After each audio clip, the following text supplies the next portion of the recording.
Not that you've asked for it, but have taken the liberty of curating a list of things that some of the more popular contemporary designer fashion brands insist on doing that have convinced us that they do not really care about fashion and they don't care about you as a consumer. They also don't care whether or not you buy their pieces and add it to your collections or if the pieces go straight to a landfill. More than anything else, these have convinced me that they have no interest in climbing the hierarchy of luxury fashion. That's why I'm calling them the unluxuriable sins. First and foremost, the most obvious one is probably having ugly, noisy logos and then slapping them everywhere. Everything does not need to be a monogram. Logos are very important for brand identity. And we know when it comes to luxury fashion, it's all about this nonverbal form of communicating your statements of superiority.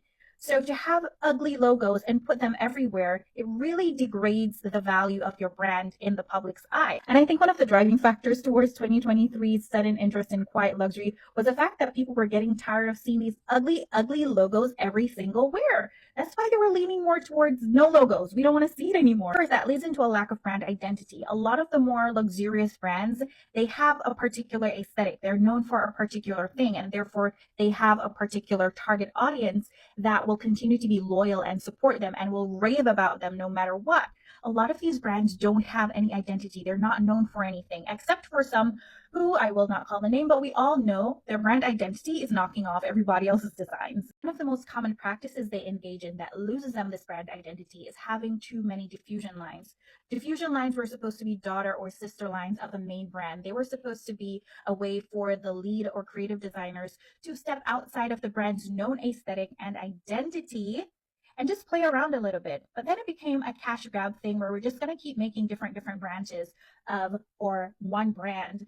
And then it just turns into nothing. You're just making a lot of nothing for no one. So people don't know you for a particular thing. So they're not going to come to you. They're not going to be loyalist to you. They're not going to be considering you as a niche luxury type brand. Poor or cheap quality clothing. This is what tells me they don't care about you as a customer. They don't care about the world. They don't care about sustainability.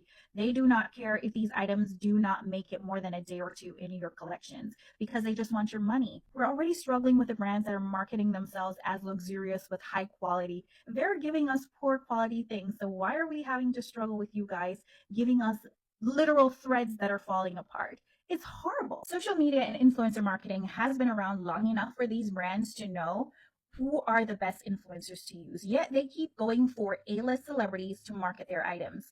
These A-list celebrities would never in a million years go out and purchase these items on their own and wear if they were not being paid to do so. This misalignment of influencer with product is definitely an unluxuriable sin. And then to start out as an affordable, accessible brand and try to transition into a luxury brand by only changing the aesthetic of your brand but not the quality of the items, still not having any brand identity is not luxurious. Nobody's gonna bite. It doesn't work that way, honey. Your clothes are still falling apart.